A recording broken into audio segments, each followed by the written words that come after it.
guys, welcome back to Shotgun Nation. Thanks so much for coming back down to the channel. Today we got the Px-9 here. This is being brought into Knoxville, Tennessee by SDS Imports. Manufacturer is Tisas. Check that sucker out. It's a striker-fired 9mm. Looks very familiar, right? It's got a familiar aesthetic to it. Something kind of Croatian about that thing, right? It's very similar to the XD. However, what's not similar to the XD is the MSRP, about $100 less for this guy. Now, that doesn't mean that they cut a lot of corner. Tisas has been making a lot of really great pistols here in the past. You've seen SDS bringing in a lot of 1911s from Tisas. Also, all their other Zagana line. But I'm really excited about this one. So this one uses M&P 2.0 sights. So you can feel free to switch those out. There's a lot of availability for options for those. It's got the front and rear cocking serrations. It does have an ambidextrous safety switch. You can see right there and on the other side. It is striker fired. It does have a striker indicator right here that shows that the striker is in the cocked position. Also, after I put a round into it, we'll show you, but the extractor pops out a bit and kind of indicates that there is a round in the chamber. We'll show you that here in a few minutes. The magazine release button is actually, it's not ambidextrous, but it is switchable. So you just reach inside, take the spring off, pop it out, put it in the other way, and then put your spring back on. So that's pretty cool too. Again, the safety switch is frame mounted. For those of you who hate the slide mounted safety switches, they've got that figured out for you. It also comes with two other inserts for grips. The other inserts, I believe, are bigger than this, so that can really customize your grip, the zone of grip here. And you can customize it for whatever you would like. So they do offer that. Let's talk about its trigger squeeze. You can drop the magazine, make sure we're unloaded. So the squeeze on the trigger here, let's get on this side for you.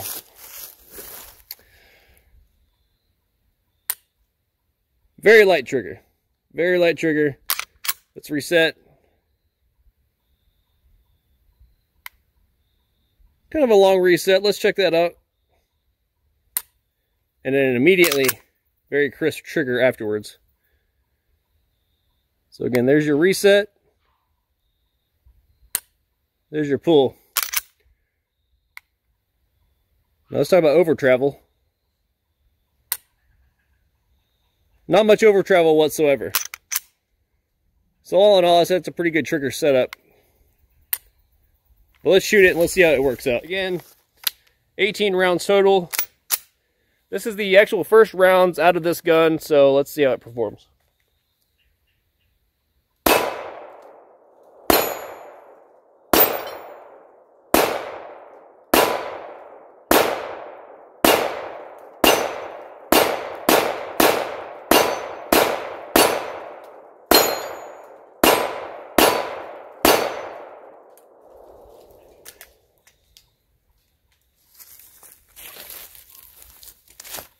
All right, so there it is. You'll notice that last round did not lock open. My suspicion is the ammo that I'm using today. So the 9mm ammunition is getting very expensive.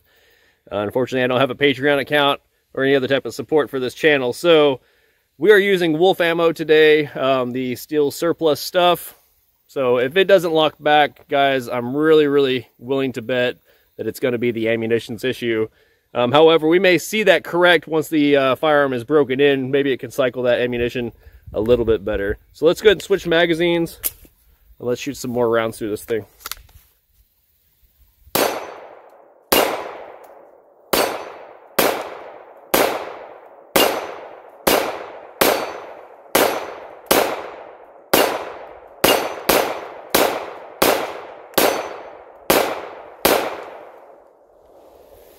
So there we go. Walked back just fine on that one. Like I said, could be a break-in for the magazine or the firearm itself. That's the first 32 rounds through this gun, so very impressed. A super soft shooter, hitting the target. Target acquisition is really nice. The recoil isn't bad whatsoever. I'll have to go through and look back at the footage and see if there's a lot of muzzle rise, but in my opinion, I didn't feel like there was much at all. With it being a very lightweight 9mm pistol, you know, 9mm is not that heavy of a recoil, but when you get into the polymer frames, sometimes that really, you really start feeling the recoil from then. So anyway, it feels really good to shoot. Reliability wise, even on the cheap ass ammo, it's doing great. So, so far, good first impressions. Let's put some more rounds through this. And,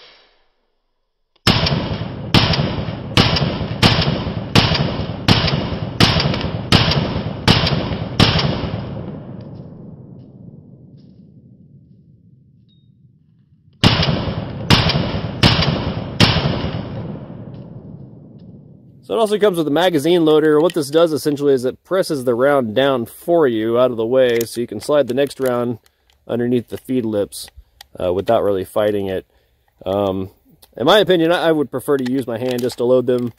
However, if you're one of those guys that it's got a good callus on you, hasn't got a good callus on your thumb yet, it's a pretty nice option. I really do like the fact that it comes with a complete kit. The 3 magazines, the loader, the holster, paddle holster, cleaning kit. Really, it's a real nice package altogether for the MSRP.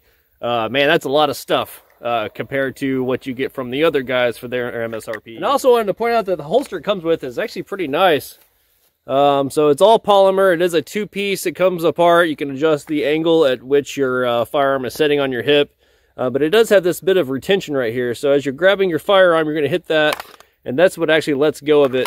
Until then, that is not coming loose. It locks into the front rail system right here. So really nice. And I would speculate that you could use other XD style holsters with this firearm as well, since there's so many similarities to it. I'd love to get my hands on some holsters for those and check it out. But yeah, it's really cool. I think that it comes with the whole kit. It's a whole lot of bang for your buck. It's kind of a ridiculous amount of stuff that SDS is bringing in.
Disassemble it or open it up real fast. We drop the magazine out. You're gonna lock it to the rear.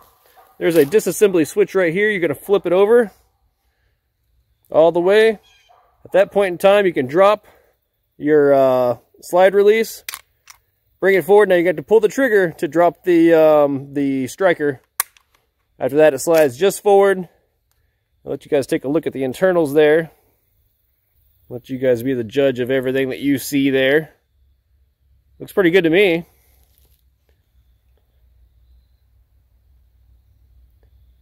All right, and then here's the inside of the slide here. So as you can see, the machine marks are at a minimum. The fit and finish and everything seems to be very well. So it does have a firing pin block safety in here, as well as it being striker fired, which means it will not fire unless when you pull the trigger, this piece right here pops up and pushes in on your little button right there. It's going to allow your firing pin to travel forward. Also, if it's not in lockup, this is pressed down by the slide, completely disengages the trigger, and your manual safety puts a physical block on the sear itself. Then reassembly is super easy. You're just going to basically slide it back on. One thing you will want to make sure is that this lever right here is pressed down. That can pop up just a little bit, and that would impede the slide from going on. So yeah, just touch it down if you need to. Slide it back, lock it to the rear, and again, you're going to flip the switch. At that point in time, you are reassembled and ready to fire. Quick functions check for the trigger, fires. Racket, unsafe, does not fire. Fires, trigger reset. So ready to go. So again, guys, that's the Px-9 being brought in by SDS Imports, manufactured by Tisas. 9mm striker fired. Guys, this is definitely something you're going to want to check out.